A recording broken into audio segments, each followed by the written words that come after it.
Hey everybody, it's Jason Blaha here, and today I want to chat with you guys a little bit about training volume and the fact that many people, and this is myself included, I don't want people to think I'm sitting here like some all-knowing guru who gets everything perfect all the time. I tend to do a much better job for my clients and for myself on this one.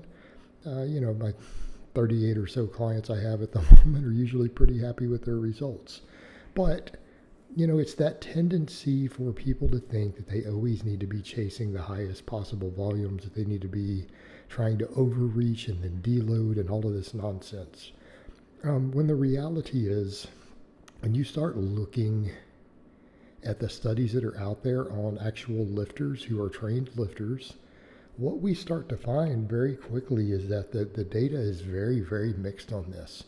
What I mean is, if you look at stuff like the studies that showed that doing really, really high volumes, exceeding 20 sets per body part in a week, like Schoenfeld stuff, if you look at the criticism of the data, there have been many people who did the analysis of it and said your data doesn't even show more hypertrophy. Like you're claiming it does, but number one, it doesn't. Number two, there's some problems with the testing methods. So that's one of the problems you have with chasing these really, really high volumes is that, yeah, there's some studies that the people who conducted them say it helped. But when other people analyze the data, they're saying it's not really what your data is showing, right? Let's not even get into your conclusions. Let's just look at the data. Then you have studies that oftentimes show that for a lot of muscle groups, even exceeding about 10 to 12 a week, we, in some cases, and it's funny because some of those studies were done on women who usually have a higher volume threshold. In some cases, they gain less muscle, right? There have been a couple that have showed stuff like doing 15 sets, particularly if it's in a single session, produced less growth than 10, and then 20 produced even less.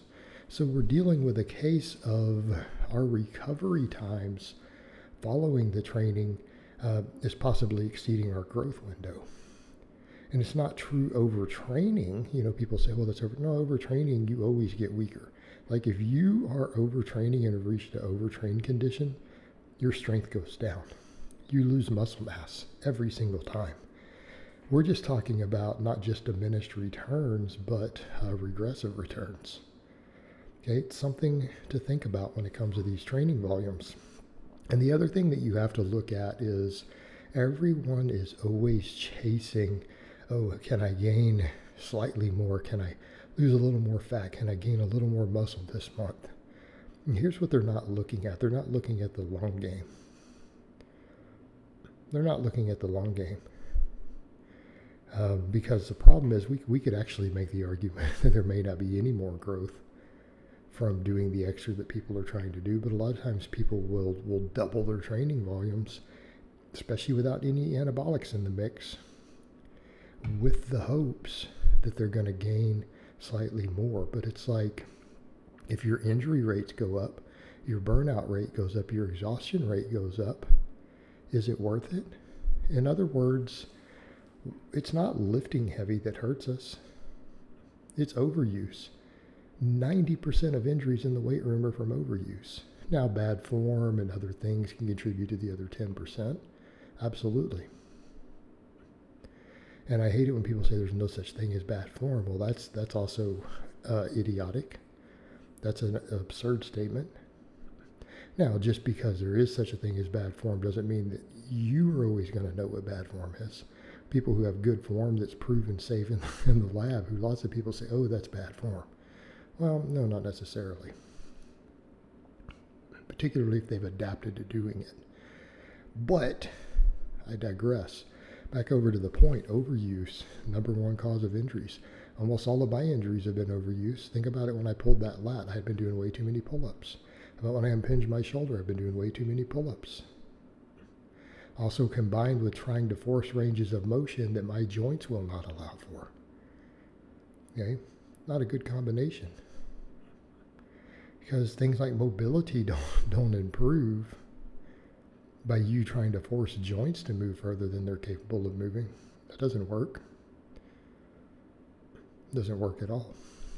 But over to the point, overuse injuries. Well, if you sustain 2 injuries per year, minor injuries that set you back a month every time, any extra muscle growth that you would have gotten from that higher volume has been completely offset and lost. Okay, possibly even less than if you had just only gained 90 to 95% of your possible gains. Same thing if we're feeling beat up and fatigued all the time. Are we looking at this stuff from the perspective of our stimulus to fatigue? Are you looking at all the amount of training you're doing from that perspective of inflammation? Are your joints hurting? Do your tendons hurt? Do you ache when you get up in the morning? Are you getting DOMS all the time? Well, that's a bad sign. That's low quality of life. But people have this mindset that, oh, well, that means that I'm making progress. I want to hurt. Do you want to hurt for the next 10 years? I don't. And you guys see me deadlifting over 600 pounds regularly. If I do it right, I don't really hurt. Like, is that what you want? Low quality of life? Do you really think that little bit of gains you think you're getting from doing that is worth feeling like crap, feeling beat up all the time? Well, we should feel good. We should feel invigorated. Okay? And if we train down and look at our training from the perspective of saying, instead of, hey, what's the most volume and workload I can recover from, we start asking the other question, instead of maximum recoverable volume, why don't we look at minimum effective volume? What is the minimum amount that I need to see any progress? Because that's how you play the long game. And if you're doing a bunch of volume and you're not seeing progress, there's something really wrong. It's time for you to reassess what you're doing with your food, your sleep, everything. Something to think about also. But the other question, it comes down to, what's the minimum I can do to see progress from where I am now? And maybe go a little higher than that. A few more sets here or there. Push them hard. Push for some solid progression. Put in a little bit of work. Get your training done. Get in, get out. Hour and a half tops. Be done.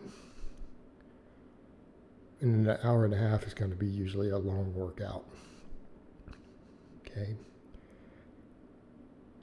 And if you do the minimum that you need to see any progress, and maybe a hair above, and you do it consistently, year after year after year after year, you're going to make a hell of a lot more progress than the people who burn out. All right, guys, well, that's really all I have to say on that today. I hope it's been informative, and I'll talk to you guys next time.